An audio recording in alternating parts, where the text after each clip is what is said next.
Everyone, welcome back to JRF Niti. कैसे हो आप सभी लोग। आज मैं आप लोगों के लिए एक इम्पोर्टेंट सेशन लेकर आई हूँ जिसमें मैं आप लोगों के साथ डिस्कस करने वाली हूँ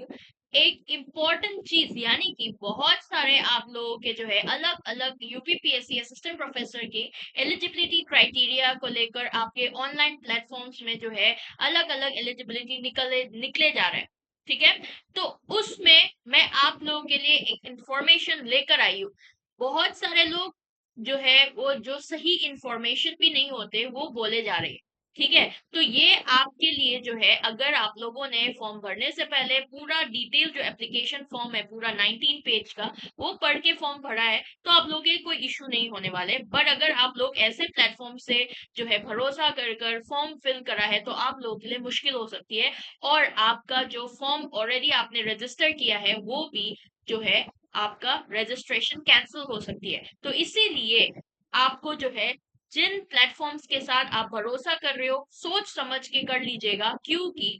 बहुत सारे लोगों ने ऐसे बोला है कि आपके रिजर्वेशन कैटेगरी को लेकर खास करके यहाँ पर एक इम्पोर्टेंट चीज मैं नोट करवाना चाहूंगी आप सभी लोगों को कि जब आप रिजर्वेशन कैटेगरी में बिलोंग करते हो, यानी कि कोई भी स्टेट का, ठीक है, तो वो आपका एलिजिबिलिटी क्राइटेरिया जो है जो मेंशन किया गया है, यानी कि एक्स एस रिलैक्सेशन वाला क्राइटेरिया हो गया आपका जो है, जो 55 और 50% वाला जो क्राइटेरिया, यानी कि 5% डिडक्शन जो आपके यूजुअली यूआर कैंडिडेट पे बिलोंग करते हो आप, तो 55% मार्क्स होना जरूरी है मास्टर्स पे। बट अगर आप कोई भी रिजर्व कैटेगरी से बिलोंग करते हो तो आप लोगों के लिए 5% डिडक्शन यानी कि 50% मार्क्स के साथ भी आप उस एग्जाम के लिए एलिजिबल हो, चाहे वो नेट हो चाहे वो आपका एग्जाम हो कोई भी असिस्टेंट प्रोफेसर का। तो ये क्राइटेरिया के साथ वो लेकर आ रही कि इस चीजों में आपके एज रिलैक्सेशन, आपका एलिजिबिलिटी क्राइटेरिया में मास्टर्स के जो मार्क्स की बेसिस है उसमें आपका रिजर्व कैटेगरी जो है चाहे वो आपके कोई भी स्टेट का हो एप्लीकेबल है। बट जब आप लोग यहाँ पर क्वालिफिकेशन को लेकर बात करते हैं, जैसे आप लोगों के जब सपोज मान लो पॉलिटिकल साइंस के लिए जो है 25 सीट्स निकले हैं, एग्जाम्पल बोल रही हूँ, ठीक है, तो उसमें 25 में से यूआर कैटेगरी का यहाँ पर जो है मान लो 15 सीट्स निकला है, आपके ओबीसी का जो है ओबीसी का 3 सीट्स निकले हैं, एससी और एसटी कैंडिडेट्स जो है इन लोगों के लिए 4 सीट्स, यहाँ पर 5 सीट्स निकला है, ईडब्ल्यूएस कैटेगरी के लिए 2 सीट्स निकला है, बाकी आपका डिसेबल ये वो जो भी है उनका भी अलग अलग सीट्स क्राइटेरिया होगा। तो मान लो ऐसे सीट्स निकले, तो यहाँ पर ना अगर आप लोग यूपी से बिलोंग करते हो, यानी कि यूपी के रहने वाले हो, रेसिडेंट हो, और आपके पास कैटेगरी के सर्टिफिकेट हो, तभी आप ये जो है ना ये वाला जो रिजर्वेशन क्राइटेरिया है कि आप ओबीसी के मार्क्स से क्वालिफाई हो रहे हो, क्योंकि इनका भी आपका क्वालिफिकेशन मार्क्स अलग होती है, यूआर की अलग होती है, ओबीसी की अलग होती है, एससी एसटीज की अलग होती है। तो ये इस बेसिस पे सिर्फ यूपी के रेसिडेंट को ही इस रिजर्वेशन काउंट में काउंट किया जाएगा, बाकी जो है आपका रेसिडेंट नहीं होगा यूपी का तो उनको इसमें कंसिडर नहीं किया जाएगा, ऐसा बनाया जा रहा है। बट एक्चुअल में ऐसा नहीं है। जब मैंने सॉरी पूरा फॉर्म जो है मैंने खोल के देखा, पूरा अच्छे से पढ़ा, तो मुझे ऐसा कुछ भी नहीं दिखा। तो इसका मतलब क्या है कि ऑनलाइन चैनल जो है वो आप लोग के गलत इंफॉर्मेशन दे रहा है। तो हर किसी प्लेटफॉर्म जो भी आपके लिए कुछ भी वीडियो बनाता है ना उसमें भरोसा नहीं करना चाहिए, आपको एटलीस्ट एक बार रीचेक करो, या फिर हमारा जैसे प्लेटफॉर्म जो है जेआरएफ अड्डा, जेआरएफ नीति, इन प्लेटफॉर्म्स के साथ आप लोग जो है सही इंफॉर्मेशन मिलेगा। ठीक है, तो मैं आप लोगों के लिए लेकर आई हूँ वही सेम नोटिफिकेशन जिससे आपका सीधा सीधा लिखा हुआ ये देख सकते हो कि रिजर्वेशन जो है schedule caste of UP, schedule tribe of UP, other backward class candidate of UP and economically weaker section of UP वो एडमिसिबल है आपके प्रोविजन जो रेलेवेंट है गवर्नमेंट रूल्स के तहत। और सिमिलरली जो रिजर्वेशन आपके हॉरिजॉन्टल कैटेगरीज होता है जैसे कि dependent of freedom fighters of UP, female candidate pH of UP, वो आपके सेटलमेंट वैकेंसीज आपके रूल के हिसाब से इनको भी मिलेगा। और ये आपके जो भी पोस्ट और नोटिफाई आइडेंटिफाई पोस्ट किया गया है उनके लिए ये रिजर्वेशन सिर्फ एप्लीकेबल है जो कि रेसिडेंट है यूपी का। यहाँ पर भी देख सकते हो Schedule caste, schedule tribe, other backward class, economically weaker section, dependents of freedom fighter, PH and ex serviceman candidate जो कि परमानेंट रेसिडेंट नहीं है यूपी का, वो उनको वो बेनिफिट रिजर्वेशन का एस रिलैक्सेशन का वो नहीं मिलेगा। समझ रहे बात को, सीधा सीधा मेंशन किया हुआ है। अगर आपके पास कैटेगरी सर्टिफिकेट भी हो बट आप लोग यूपी के रेसिडेंट नहीं हो, तो अगर आप यूपी पीएससी एपी के एग्जाम के लिए अप्लाई कर रहे हो तो आप लोगों को वो रिजर्वेशन, वो बेनिफिट, वो एज रिलैक्सेशन नहीं मिलने वाला। तो इसीलिए अगर आपको रिजर्वेशन चाहिए तो आपको यूपी के रेसिडेंट होना जरूरी है। ठीक है, यहाँ पर सीधा सीधा मेंशन किया हुआ है, candidates of any reserve category of UP, if they want the benefit of reservation, must mention their category, subcategory in the column related to OTR, because all the personal information will be automatically displayed in the application form from the OTR. जब one time registration करते हो ना, तो UP के resident अगर हो और आप रिजर्वेशन कैंडिडेट्स में जो है शामिल हो अपने आप को, तो आपको मेंशन करना पड़ेगा। जब आप लोग वन टाइम रजिस्ट्रेशन करते हो तभी वहां से ही आपका फॉर्म में डिस्प्ले होकर आ जाएगा।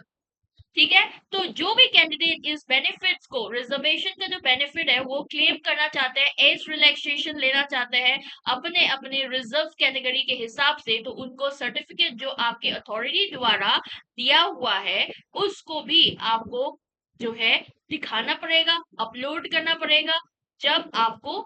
पूछा जाएगा, आपको दिखाने के लिए बोला जाएगा, तब आपको दिखाना पड़ेगा। ठीक है, और जो कैंडिडेट क्लेम कर रहा है रिजर्वेशन, एज रिलैक्सेशन, एक कैटेगरी इन मोर देन वन कैटेगरी, मतलब एक कैटेगरी से ज्यादा, तो उनको एक ही कंसेशन, जो भी उन लोगों के लिए बेनिफिशियल होगा, सिर्फ एक ही कंसेशन मिलेगा। और विमेन कैंडिडेट के केस में कास्ट सर्टिफिकेट जो भी इशू करा जाएगा फादर के साइड पे, वो ही वैलिड माना जाएगा। यानी कि आपके जो पिताजी है उनके साइड से आप अगर कोई भी कास्ट सर्टिफिकेट से रिलेटेड हो तो वही माना जाएगा, वरना आपका वैलिड ही नहीं माना जाएगा। तो ये मैंडेटरी है कैंडिडेट्स के लिए इंक्लोज करना सेल्फ अटेस्टेड कॉपीज, जितने भी सर्टिफिकेट्स का जो भी आपके एप्लीकेशन फॉर्म्स में जो है मेंशन किया हुआ है उसके सपोर्ट में, ये आपने रिजर्वेशन कैटेगरी में बिलोंग करते हो तो ये सारे सेल्फ अटेस्टेड कॉपी को आपके सर्टिफिकेट्स का वो भी यहाँ पर इंक्लोज करना आप लोगों के लिए बहुत जरूरी है। रिगार्डिंग एलिजिबिलिटी हो, रिगार्डिंग कैटेगरी, सब कैटेगरी हो, जब भी पूछा जाएगा, अगर आप वहां पर फेल हो जाता है ये दिखाने से, तो आपका जो है ना फॉर्म रद्द किया जाएगा। ये सीधा सीधा मेंशन किया हुआ है उनके एप्लीकेशन का, पूरा फॉर्म का जो आता है ना 19 पेज का, उसमें लिखा हुआ है। तो आपको इस चीज का खास ध्यान रखना चाहिए। आप कोई भी रिजर्वेशन कास्ट में बिलोंग करते हो बट आप जो है रेसिडेंट नहीं हो यूपी का, तो आप एप्लीकेबल नहीं हो, बात खत्म यहाँ पर। ठीक है, ये समझने की जरूरत है, तभी आप अप्लाई करो, अभी टाइम है। सारा कुछ जो है हड़बड़ी में मत भरो फॉर्म, जब आप पढ़ो अच्छे से समझ लो तब भरना चाहिए form. Alright, main eligibility criteria क्या है, किस चीज पर आपको फोकस करना चाहिए यूपी पीएससी एपी का, मास्टर्स 55% मार्क्स के साथ होना चाहिए। आप लोगों के लिए, यूआर कैंडिडेट्स के लिए बात कर रही हूँ, अनरिजर्व कैटेगरी, और आपको रेसिडेंट होना ना रेसिडेंट होना उसमें कोई फर्क नहीं पड़ता, you can apply, but 5% deduction जो है वो मिलेगा रिजर्व कैटेगरी के लिए अगर वो रेसिडेंट है यूपी का। ठीक है, यूपी का रेसिडेंट है, यानी कि यूपी में रहने वाले लोग हैं, उनके पास यूपी के रेसिडेंशियल सर्टिफिकेट है, तो उनको कास्ट के तौर पर, आपका ट्राइब्स के तौर पर, या फिर आपको ओबीसी जो है, एससी एसटी ईडब्ल्यूएस, उनके तौर पर जो है आपको ये ईडब्ल्यूएस मेंशन नहीं है इसमें, ओबीसी एससी एसटी विमेन आपका जो है वीआर है ना, तो ये सारे लोगों के लिए 5% डिडक्शन जो है वो मिलने वाला है। तो ये जो रिजर्व कैटेगरी है ना, ये only applicable for UP resident. ये देखो बार बार मैं मेंशन कर रही हूँ, इंपॉर्टेंट होगा तभी मैं मेंशन कर रही हूँ। ठीक है, जेके सेट का भी बनाया था मैंने, उसमें भी सीधा सीधा मेंशन किया हुआ था applicable for Jharkhand resident. Likewise यहाँ पर भी रिजर्व कैटेगरी जो है वो applicable only for UP resident. आपके पास नेट सेट और स्लेट एग्जाम के सर्टिफिकेट होना बहुत जरूरी है, इट्स कंपलसरी। और अगर आप पीएचसी ओनली कैटेगरी हो तो आप एप्लीकेबल नहीं हो इस एग्जाम को क्वालिफाई करने के लिए। नेट में पीएचडी ओनली कैटेगरी आ गया है, तो आप अगर सिर्फ पीएचडी ओनली कैटेगरी जो है आपने क्लियर किया है तो आप इस एग्जाम के लिए क्वालिफाई नहीं हो। इस एग्जाम को जो है इसके एग्जाम के फॉर्म भरने के लिए आप इवन क्वालिफाई नहीं हो। नेट सर्टिफिकेट होना बहुत ही जरूरी है। अगर मान लो आपने नेट एग्जामिनेशन क्लियर किया है, लास्ट बहुत सारे बच्चों का कमेंट आता है, बहुत सारे बच्चों को इस चीज में कंफ्यूजन रहती है कि अगर मैंने नेट क्लियर किया है पर मैंने रिजर्व कैटेगरी के अंदर क्लियर किया है, तो क्या मैं इस नेट के जो आपका सर्टिफिकेट है वो उसके साथ मैं अप्लाई कर सकती हूँ अनरिजर्व कैटेगरी में। सपोज मान लो कोई भी बच्चे है, उनका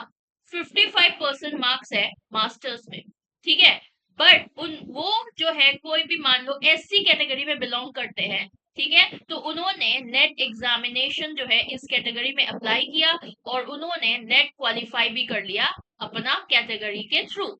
ठीक है, तो यहाँ पर उनको नेट तो मिल गया रिजर्व कैटेगरी के बेसिस पे,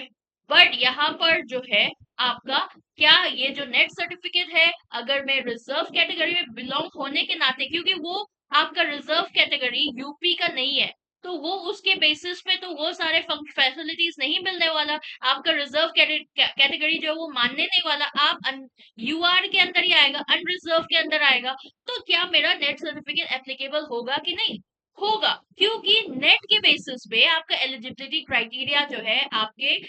रिजर्वेशन का वो ऑलरेडी आप क्वालिफाइड हो उस चीज में, तो नेट का सर्टिफिकेट तो काउंट होगा,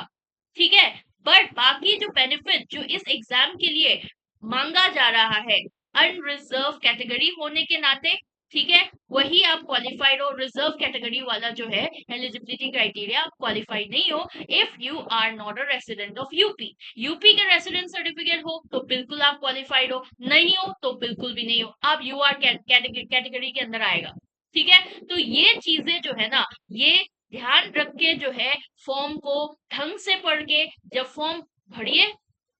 नहीं तो आपका एप्लीकेशन फॉर्म रिजेक्ट करने के लिए हाई चांसेस रहेगा, ठीक है। तो इसीलिए कोई भी ऑनलाइन प्लेटफॉर्म कुछ भी बोले आसानी से भरोसा नहीं करना है, खुद से रीचेक करिए, या फिर ऐसे जो प्लेटफॉर्म जहां पर आप भरोसा कर सकते हो उन प्लेटफॉर्म्स के साथ जो है जरूर जुड़ के रहना, क्योंकि वहां पर सही इंफॉर्मेशन जो है वो आपके लिए बताया जाता है, ठीक है। तो ये था आज का सेशन, मिलेंगे इसी तरीके से आपके नया कोई भी नोटिफिकेशन हो, आपके कॉन्सेप्चुअल क्लास हो, पॉलिटिकल साइंस पढ़ने के लिए आप मेरे साथ जुड़ सकते हैं, इसीलिए इस चैनल यानी कि जीआरएफ नीति चैनल को जरूर सब्सक्राइब कर लेना। Bye bye, take care and thank you so much for watching.